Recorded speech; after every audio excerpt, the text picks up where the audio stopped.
तो अपना जो प्रीवियस लेक्चर था उसमें हमने लॉन्गिट्यूडनल वेव्स की प्रॉपर्टीज पर कुछ बात की कि लॉन्गिट्यूडनल वेव किसे कहेंगे। एक क्विक रिवीजन या एक वन लाइनर एक्सप्लेनेशन अगर मैं देना चाहता हूं तो मैं ऐसे कहूंगा कि पार्टिकल की वाइब्रेटिंग वेलोसिटी और वेव की वेलोसिटी जो है वो पैरेलल हो जाती है। तो ऐसे पॉसिबल वेव्स को हम कहते हैं लॉन्गिट्यूडनल वेव। साउंड इसका सबसे बढ़िया एग्जांपल है। Sound is a longitudinal wave. Sound के प्रोपोगेशन में हमने खास प्रेशर और डिस्प्लेसमेंट के पॉइंट ऑफ व्यू से डिस्कशन किया था। आपको याद होगा कि कल जब मैंने डिस्प्लेसमेंट की इक्वेशन ड्रॉ की थी पिछले लेक्चर में, तो मैंने कुछ ऐसे लिखा था, डिस्प्लेसमेंट का amplitude and then I have written sine and I can just continue writing as omega T minus omega X by V. Correct है? यस और सर। इसको मैं मॉडिफाई करते गया और कल का प्रीवियस पूरा लेक्चर आप जब रेफर करते हैं तो मैंने एक प्रेशर के भी इक्वेशन बनाई थी प्रेशर के हिसाब से। ये प्रेशर एम्पलीट्यूड है।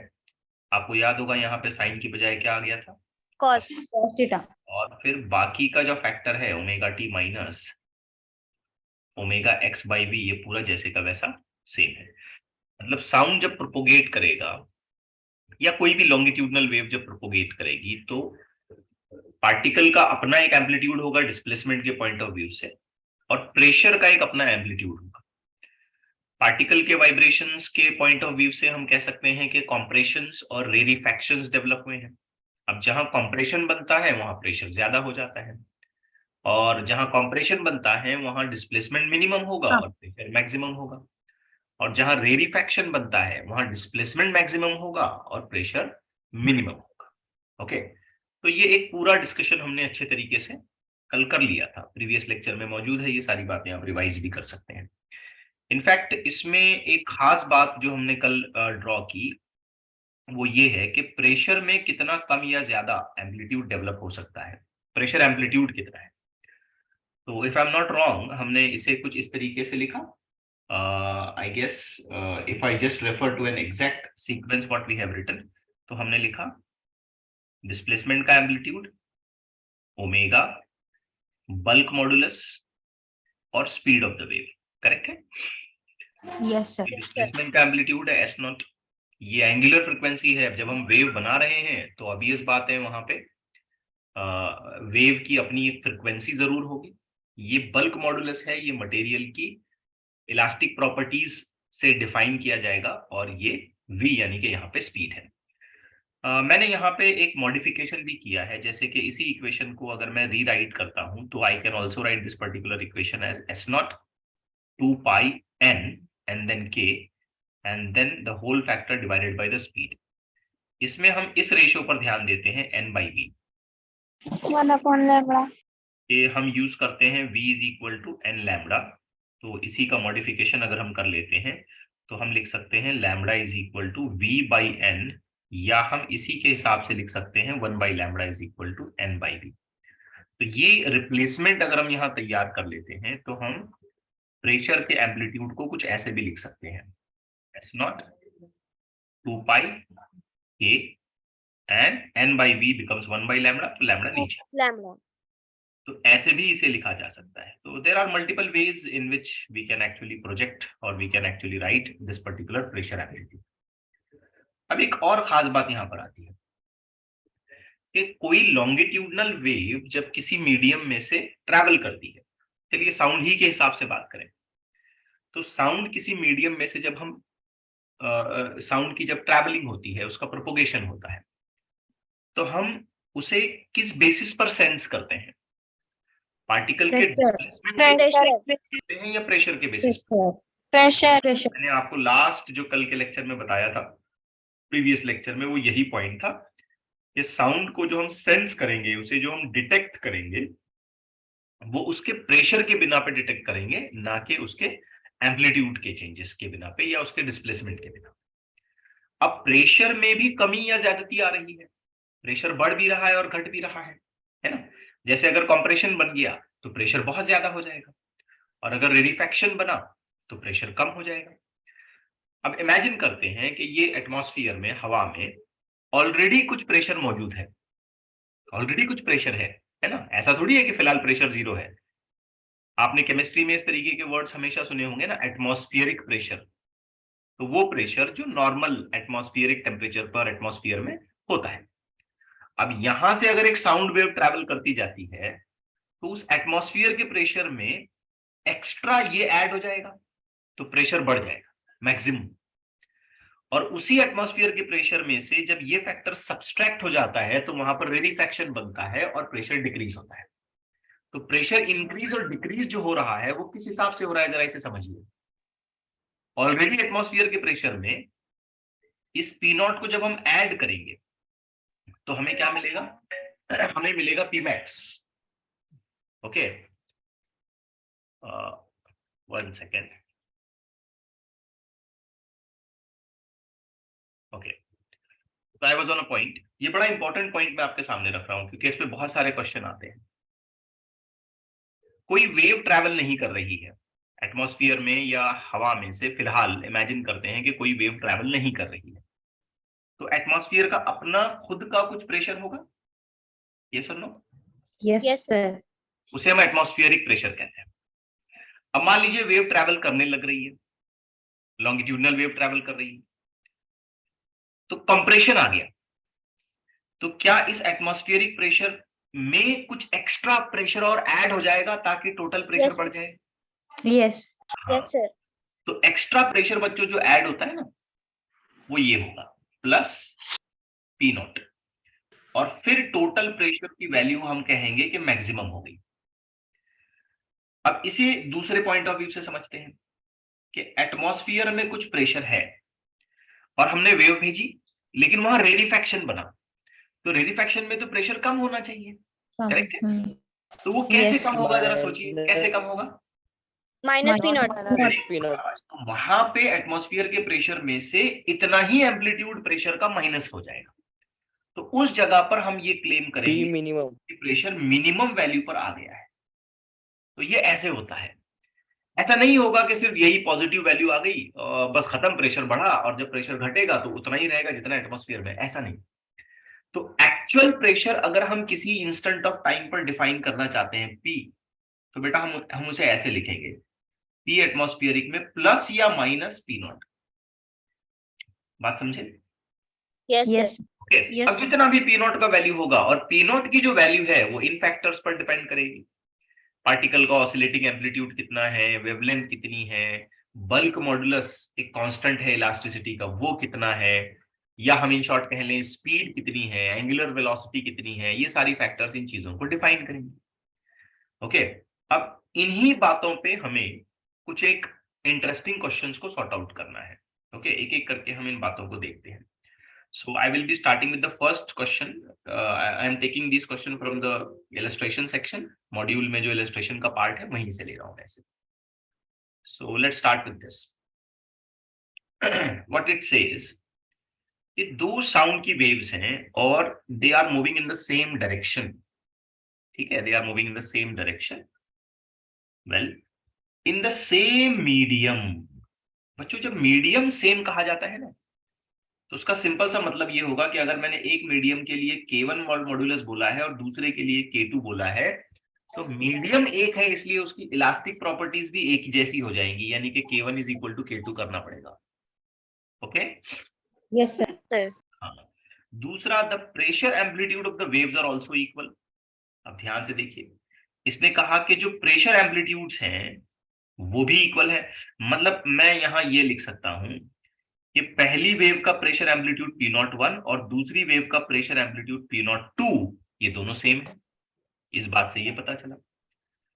अगला पॉइंट ये कह रहा है कि जब हम इन दोनों वेव्स को कंपेयर करते हैं तो wavelength of first wave is double that of the second wave.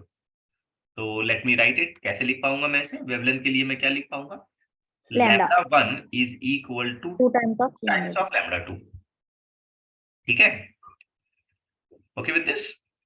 Yes, sir. Yes, sir. अब हमसे आगे ये क्वेश्चन कर रहा है कि let the average power transmitted by the cross section, मतलब जो टोटल पावर का ट्रांसमिशन हो रहा है बाय द टू वेव्स वो P1 P2 है।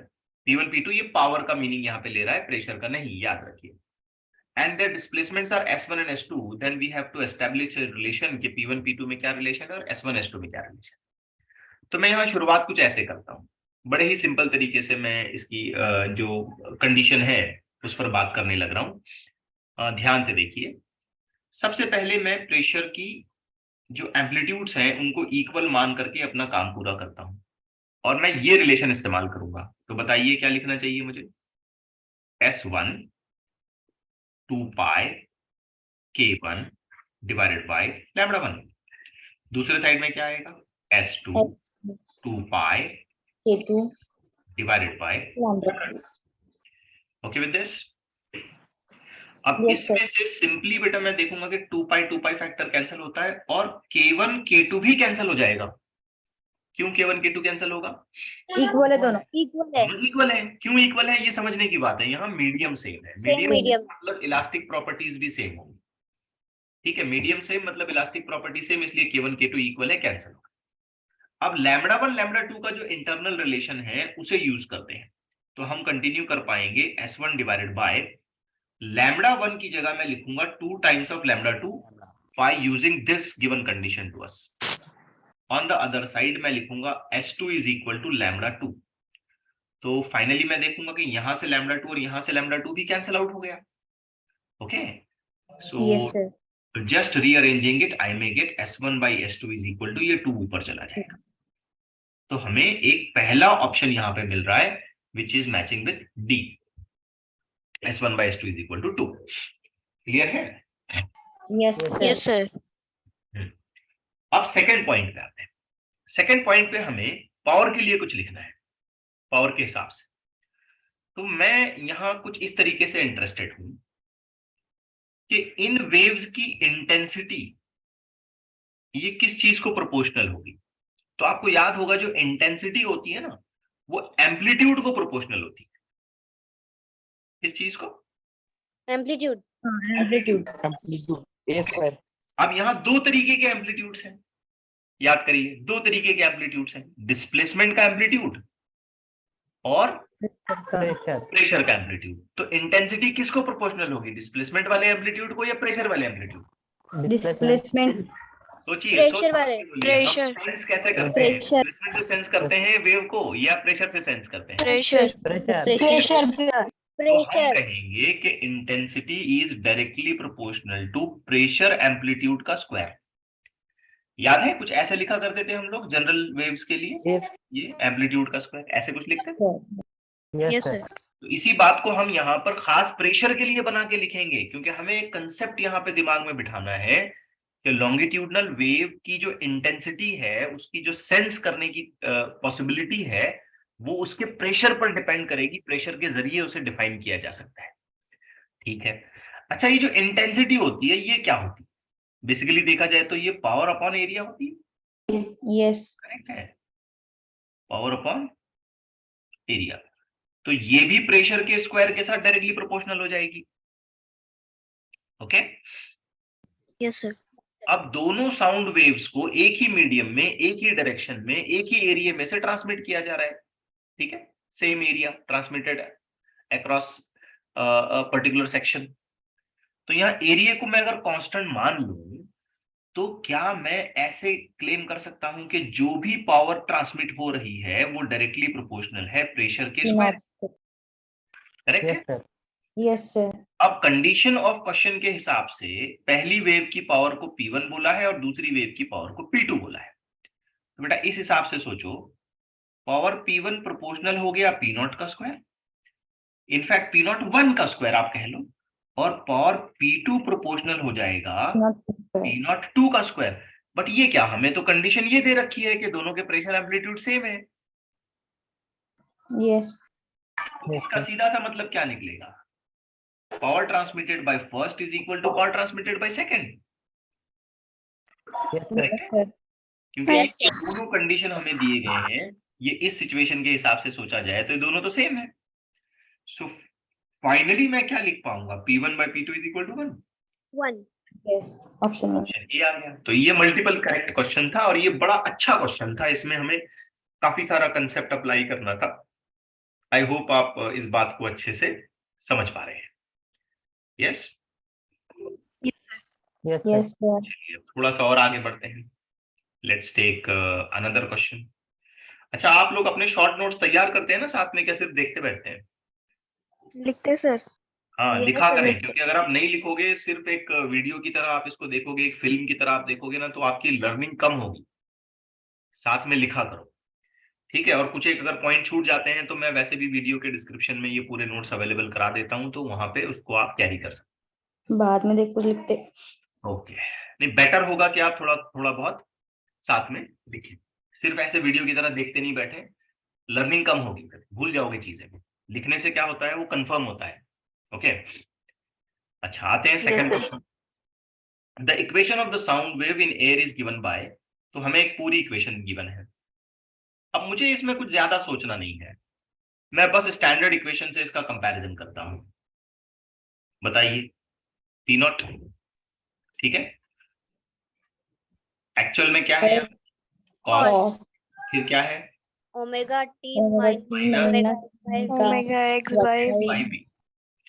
अब ये कॉस को मैं साइन में कन्वर्ट करा के एक एक्स्ट्रा फेज यहाँ पे दे सकता हूँ, ठीक है? तो कॉस और साइन का मैं उतना ज्यादा यहाँ पे टेंशन नहीं लूंगा, मैं बस 1 to 1 कंपैरिजन कर दूंगा सीधे सीधे। देख करके बताइए कि भाई पी नॉट कितना है? 0.2. 0.2. 0.2। बिल्कुल सिंपल। एसआई यूनिट के हिसाब से बात करेंगे, ये प्रेशर है तो प्रेशर का एसआई यूनिट लगेगा बेटा न्यूटन पर मीटर स्क्वायर। इक्वेशन को कंपेयर करके बताइए कि ओमेगा कितना है? 3000. 3000। एसआई यूनिट के हिसाब से हम बोलेंगे तो रेडियन पर सेकंड। और बहुत ही केयरफुली देख करके बताइए कि ओमेगा बाई वी ये कितना आ गया? 9. 9. ओमेगा बाई वी आ गया 9। हम यहाँ देख रहे हैं कि ओमेगा है 3000 by V is equal to 9। एक छोटा सा कैलकुलेशन रिक्वायर है, तो v will take a value of 3000 divided by 9। Divide 9. कीजिए, बताइए कितना है? यस,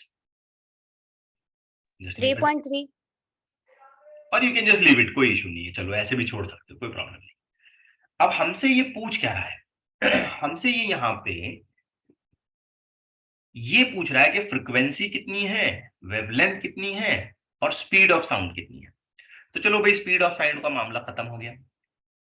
एसआई यूनिट के हिसाब से मैं यहीं पर कंफर्म कर देता हूं, आप चाहो तो इसको डिवाइड कर लो, नहीं तो ऐसे ही छोड़ दो। So that makes 3000 divided by 9 metre पर सेकेंड। दूसरा, मैं अब इंटरेस्टेड हूं ये फाइंड आउट करने में कि फ्रीक्वेंसी कितनी है और फिर वेवलेंथ कितनी। तो फ्रीक्वेंसी मैं यहां से इजीली निकाल सकता हूं, देखो यहां से मैं आसानी से निकाल सकता हूं। What can I right for omega? 2 pi n. ये सिंपल है, I can continue for omega as 2 pi n is equal to 3000, therefore n is equal to 3000 divided by 2 pi and it will be hertz. That's it. चाहो तो solve कर लो, चाहो तो छोड़ दो, कोई प्रॉब्लम नहीं। तीसरा, इसने हमसे पूछा कि भाई वेवलेंथ कितनी है। तो वेवलेंथ लिखने के लिए आप ये वाली इक्वेशन यूज करो ना, v is equal to N lambda. अब आप बताओ, हमने v कितना निकाला था? 3000 बाई 9। n कितना निकाला? 3000 by 2. 3000 डिवाइडेड बाई 2 पाई, ठीक है, into the factor of lambda. तो बस छोटा मोटा कैंसिलेशन है, पूरा का पूरा 3000 यहां से कट गया, और हमें मिलने लग रहा है lambda equal to 2 pi divided by 9 metre. That's it, एकदम स्ट्रेट फॉरवर्ड। Yes, sir. अब ये पहला पार्ट क्लियर हो गया। अब सेकंड पार्ट में हमसे ये पूछ रहा है कि if the equilibrium pressure is 1 into 10⁵ pascal. ध्यान से सुनना, तो ये कह रहा है मैक्सिमम और मिनिमम प्रेशर कितना। सोच समझ के बताइए। ये प्रेशर जो है ना, ये एटमॉस्फेयर में पहले से मौजूद है, पास्कल। पास्कल यानी कि न्यूटन पर मीटर स्क्वायर, पास्कल भी कहा जा सकता है। इतना प्रेशर एटमॉस्फेयर में पहले से मौजूद है, वेव चले या ना चले। लेकिन जब वेव चलने लग रही है तो एक एक्स्ट्रा अमाउंट का प्रेशर 0.2 इसमें प्लस होगा तो हमें मैक्सिमम मिलेगा, और इसमें से माइनस होगा तो हमें क्या मिलेगा? मिनिमम। देखिए यहां समझाया आपका, ये देखिए यहां यही बात की मैंने। मैक्स कैसे मिलेगा और मिन कैसे मिलेगा? Yes, sir. ठीक है, तो यहाँ बताइए मैं पी मैक्स कैसे लिखूं? Yes, sir. कैसे लिखूं मैं P max? 1 into 10 to the power of P 5 plus P. plus P naught. Plus 0.2, that's it, 0.2. छोड़ दे, कोई कैलकुलेशन करने की जरूरत नहीं है। और पी मिन कैसे लिखूं? Minus Minus 2.0.2. 1 into बस 10 खत्म, raised 5 minus 2.0. दैट्स इट, पूरा ब्रैकेट लगा करके यूनिट बनाए पास्कल, पास्कल। आगे क्वेश्चन समझ में कैसे करना है? Yes, sir. Yes, sir. चलिए अब इस क्वेश्चन को देखते हैं। यहाँ थोड़ी सी इसमें कैलकुलेशन में थोड़ी सी ट्रिक लगानी है, हमें ध्यान से रीड करें। A sound wave of wavelength, तो हमें वेवलेंथ डायरेक्टली दे दिया इसने। कितनी वेवलेंथ दी भाई? चलो मेंशन कर लेते हैं 40 centimeter. 40, बट ये सेंटीमीटर है तो नेसेसरी है कि मैं ऐसे Minus 2. ये सेंटेंस इस क्वेश्चन में बड़े काम का है।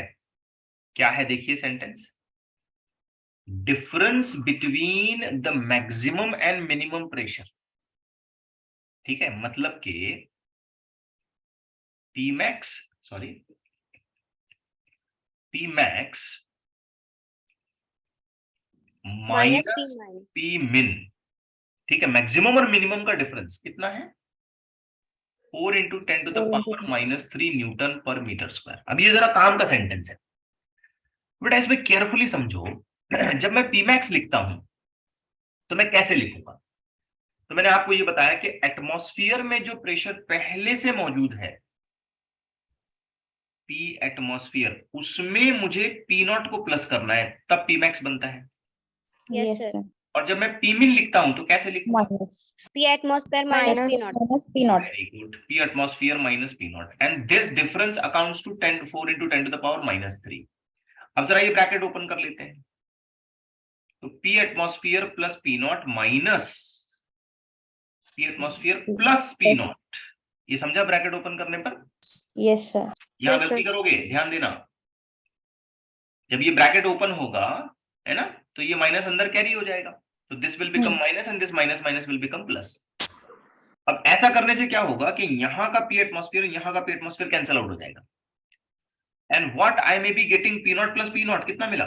2 P naught. P naught is equals to P 4 naught is into 10 equal to to 4 minus into 10 to the power -3, which make me write P naught is equal to 2 into 10 to the power minus.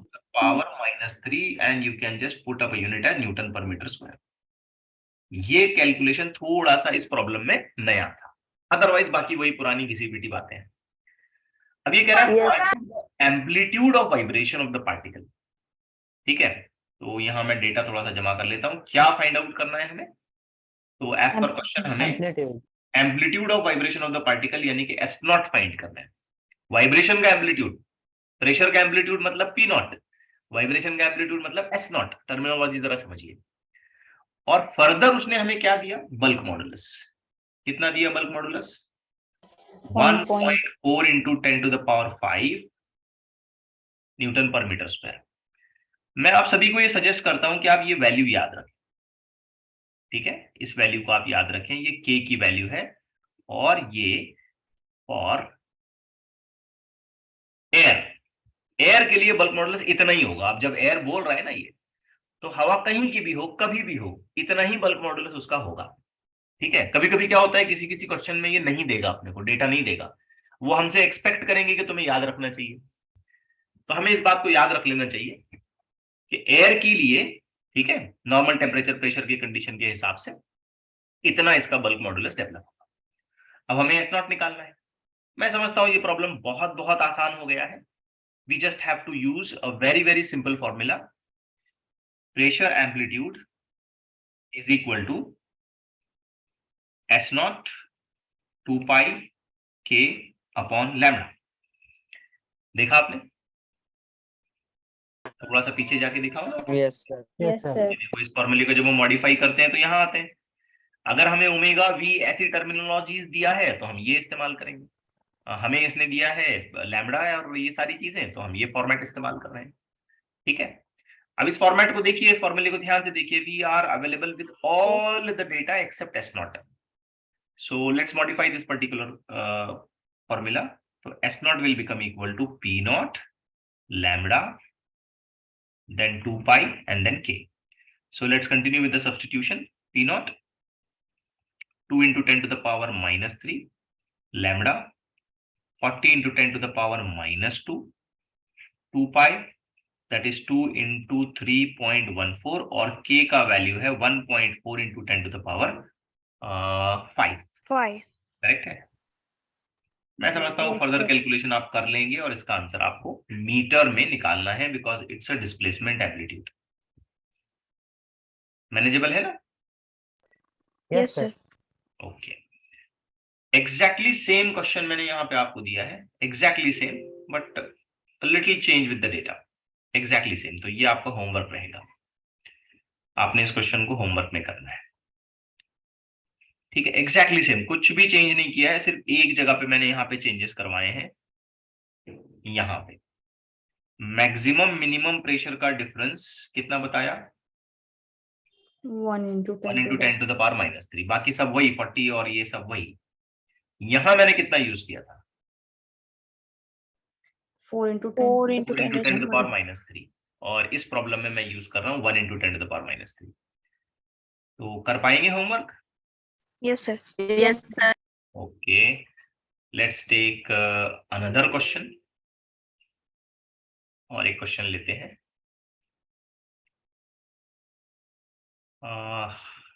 Measurement of sound waves show that the maximum pressure variation in the loudest sound that an ear can tolerate without pain are of the order of 30 pascal. तो ज्यादा से ज्यादा जो हमको मिल सकता है वो 30 pascal है. चलो ठीक है. Find the corresponding maximum displacement. Maximum displacement निकालो. So S naught we are supposed to figure out. Frequency given है, दैट इज 1000 हर्ट्ज, और वेलोसिटी गिवन है, दैट इज 350 मीटर पर सेकेंड. पहला काम बच्चों मैं ये करना चाहूंगा कि मैं ओमेगा फाइंड आउट करना चाहता हूं. तो that is 2 pi N. N का value 1000, so that is 2 pi into 1000. तो ओमेगा कितना हो गया? 2000 pi. 2000 pi radian per second. अब मुझे एस नॉट निकालना है. अब आप देख रहे हो कि यहां पे मुझे के नहीं गिवन है. के नहीं दिया, देखो उसने, नोटिस करो. Yes. तो हमें के का वैल्यू अपने आप से रिकॉल कर लेना चाहिए. कितना है? 1.4 10 to the power 5. 10 to the power 5 Newton पर मीटर स्क्वायर, यानी कि पास्कल. अब मुझे बताएं, पी नॉट की इक्वेशन हमने क्या बनाई थी? आपको याद होगा, एस नॉट, उसके बाद ओमेगा के बाई वी. मैं यहाँ पे ये प्रेफर करूंगा. Lambda. नहीं, नॉट नीडेड. मैं यहाँ पे ये प्रेफर करूंगा, वी वाली इक्वेशन प्रेफर करूंगा, क्योंकि इस पर्टिकुलर प्रॉब्लम में मुझे लैम्बडा गिवन नहीं है ना. Right. We have two different formats of the formulae. हम चाहें तो ऐसे लिखें प्रेशर एम्पलीट्यूड को, और हम चाहें तो ऐसे लिखें. ठीक? Yes, sir. Yes, sir. इस पर्टिकुलर क्वेश्चन में तो ये सूटेबल है ना. हाँ. Yes, sir. बस इतना ही तो समझना था इसमें. आप देखिए इस क्वेश्चन को या इस पर्टिकुलर फॉर्मूले को मैं रीअरेंज करता हूं. तो I may write S naught is equal to P naught V divided by omega P naught, सीधे सीधे 30 पास्कल. That's it. क्योंकि ये कह रहा है कि यही मैक्सिमम प्रेशर है, बस यहाँ पे कुछ और एक्स्ट्रा किसी प्रेशर को कंसिडरेशन देने की जरूरत ही नहीं है. ठीक? तो आप सीधे Yes, सीधे sir. इसको पी नॉट रीड कर लें. Into V. वी का वैल्यू कितना बताया हमें? सीधे 350. 350. ओमेगा हमने अभी अभी फिगर आउट 350. किया, and that is 2000 pi, and K value is a constant for us. ठीक है, फाइंड आउट कर लें, आंसर निकाल लें मीटर में. कर पाओगे? Yes, sir. आसान है ना एकदम? Yes, sir. Okay. Now one last question to go for. आखिरी एक क्वेश्चन देखते हैं. पढ़ने में ये क्वेश्चन हमें थोड़ा सा टिपिकल लग रहा है, but as I am finding it to be very easy. मुझे लग रहा है बहुत ज्यादा आसान होना चाहिए ये क्वेश्चन. ग्राफ में हमें तीन अलग अलग वेव्स दिए हैं इसने डिस्प्लेसमेंट फंक्शन के पॉइंट ऑफ व्यू से, 1 2 3 ऐसे, और P1 P2 P3 रिप्रेजेंट करते हैं इनकी प्रेशर। ओके, आप एक बात नोटिस करें कि सभी 1 2 3 वेव्स का जो डिस्प्लेसमेंट एम्पलीट्यूड है ना वो सेम है, करेक्ट है? Yes sir. ये वाली वेव का Yes, रेड वाली जो sir. है उसका एम्पलीट्यूड देख लें आप, ब्लू वाली जो है उसका एम्पलीट्यूड देख लें, ग्रीन जो 1 नंबर की वेव है आप उसका एम्पलीट्यूड देख लें, तो हम ये ऑब्जर्व कर पाते हैं कि इन तीनों का एम्पलीट्यूड सेम है। अब मैं जानना चाहता हूं कि सबसे बड़ी वेवलेंथ किसकी है। तो ये जो रेड वाली है ना इसकी वेवलेंथ तो काफी छोटी है। रेड वाली की हाँ नहीं नहीं, रेड वाली की वेवलेंथ तो काफी छोटी है, यही खत्म हो रही है, इतनी λ3 इतनी। Yes sir. और जो blue है उसकी तो इतनी बड़ी वेवलेंथ है ना, तो ब्लू वाली की और ज्यादा बड़ी वेवलेंथ है। और जब हम फर्स्ट वेव यानी कि ग्रीन वाली वेव को देखते हैं वो तो इतनी बड़ी है, यहाँ तक अभी खत्म ही नहीं हुई और आगे जाके और पता नहीं कहाँ जाके ये कंप्लीट हो। तो जो भी इसकी वेवलेंथ होगी उसका सिर्फ आधा हिस्सा इतने में आया। मतलब कंपैरेटिवली हमें एक बात पता चल रही है कि हायर वेवलेंथ किसकी है। सेकंड। ब्लू वाली की λ2 और λ3 को, तो सबसे बड़ी वेवलेंथ किसकी है। Blue blue. P1 lambda for 1 रे बेटा 1, सेकंड कैसे। 1 सर। और ज्यादा दिमाग नहीं भी चलता है तुम्हारा तो λ3 इतना छोटा, λ2 इतना बड़ा, और λ1 तो इतना बड़ा और खाली आधा है, तो पूरा λ1 तो यहाँ जाएगा ना, यहाँ तक नहीं जाएगा। Yes sir. अगर उतना दिमाग भी नहीं चल रहा है, लॉजिकली लेंथ देख के भी तो समझ सकते हो। राइट है सर। ठीक है, तो सबसे बड़ी वेवलेंथ ये आई। अब हमें ये पूछ रहा है कि तुम प्रेशर को कंपेयर करो, P1 P2 P3 में कौन ज्यादा कौन कम। तो मैं समझता हूं इसे फिगर आउट करना बहुत आसान है। देखो प्रेशर की एक अपनी इक्वेशन होती है, चलिए प्रेशर की इक्वेशन लिख लेते हैं। प्रेशर P0 के हिसाब से लिखते हैं, कोई प्रॉब्लम नहीं है। S0 2 pi K by lambda. इन तीनों वेव्स के लिए S0 कैसा है, सेम, सेम। तीनों का एम्पलीट्यूड उतना ही है, ये पोजीशन S0 की हो जाएगी, ये S0। Yes sir. ठीक है, तो तीनों के लिए S0 सेम है, तो चलो भाई S0 का वेरिएशन खत्म हो गया। 2 पाई तो कांस्टेंट नंबर है, ये भी कट गया। K ये तो बल्क मॉडुलस है, और ये तीनों वेव एक ही मीडियम में बनाई गई हैं, इसका मतलब K भी तीनों के लिए कैसा है, कांस्टेंट है, सेम है। तो हमें पता चलेगा कि यहाँ कौन आपस में रिलेटेड है, लैम्डा। लैम्ब्डा P0 और लैम्डा। और कैसे रिलेटेड है, इनवर्स। इनवर्स। तो अगर पहली वाली वेव के लिए मैंने प्रेशर को 1 लिखा, दूसरी के लिए 2 लिखा और तीसरे के लिए 3 लिखा, और इनवर्स रिलेशन है, तो इसका मतलब क्या है, बी जो वेवलेंथ बड़ी होगी वो प्रेशर कम होगा, जो वेवलेंथ सबसे बड़ी होगी उसका प्रेशर कम कम होगा। मतलब आइडियल कंडीशन में रिजल्ट्स ऐसे आने। तो हाईएस्ट पॉसिबल प्रेशर कहाँ होना चाहिए, P3 थर्ड वेव में। उससे कम कहाँ होना चाहिए, P2 सेकंड वेव में। और उससे भी कम कहाँ होना चाहिए, P1 फर्स्ट वेव में। तो इसमें से कौन सा ऑप्शन मैच करता है, B option B. Second option match. That's it. तो ये कुछ इंट्रोडक्टरी क्वेश्चंस थे जिसमें हमने पहले तो हमने प्रीवियस लेक्चर में देखा जाए तो लॉन्गिट्यूडनल वेव को समझने की कोशिश की कि वो होती क्या है, फिर sound as a longitudinal wave का डिस्कशन किया, डिस्प्लेसमेंट एम्पलीट्यूड को समझा, प्रेशर एम्पलीट्यूड को समझा, और उससे रिलेटेड कुछ एक क्वेश्चन आज हमने सॉर्ट आउट की। आज के लिए इतना काफी है, अगली क्लास में इसके आगे हम लोग कंटिन्यू करेंगे।